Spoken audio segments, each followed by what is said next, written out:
มาตึกเด็ดอยู่นาบอนเด้อมันมาลิ้นเด้อหากินหาอยากเลยนี่แต่ว่าความยุ่งยากซำใดเบิ่งเอาเด้อลูกเนี่ยเด้อโคนจันทิงโคนเห็ดธรรมดา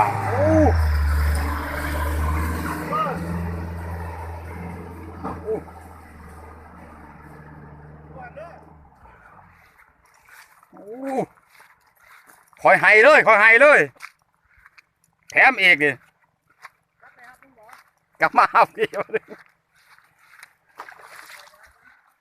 โอ้ซูเฟอร์คอยให้เลยซูเฟอร์ให้เลยแถมพร้อมอีกนี่ตัวนี้ให้เห็นบ่ตัวนี้นี่ให้ตัวนี้แถมอีกมันจัดบ่พอขักหลายเดี๋ยวซูเปอร์ขักหลาย2 เทื่อซูเปอร์ขักหลาย2 เทื่อ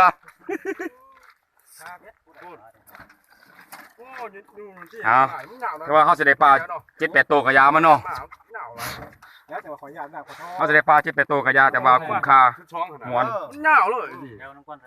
มาคอยมาคืนน้องตัวนี้อยู่เอาก็ได้จะได้เนอะอยู่วันแรกกูอยากเดียวโอ้ย่านต้นแรกๆกูอยากจานหน่อยใหญ่หน่อยมาเจอกันกินปลากินสนัดกูแล้วเมื่อสับนักเลยนี่จานแถวอีกจังตาเนี่ย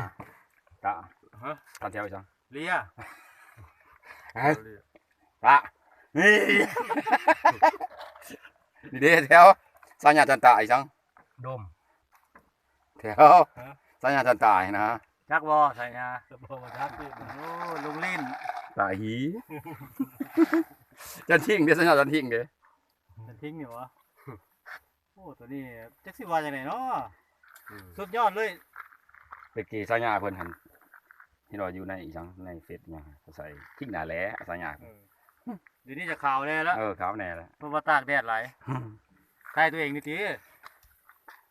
ก็พูดแล้วว่าเขาถ่ายเป็นผู้ถ่ายเสียงเขาต้องคือเอาเลยยกเลยพี่น้องเด้อมาหน่อยอย่าขึ้นไปนานถอยเลยโอ้พี่ตายเลยได้ประสูตรเด้อจะว่าประสูตรจะได้ทางหันจกกระเบิ้งหันจกกระเบิ้งเสือยังจะโต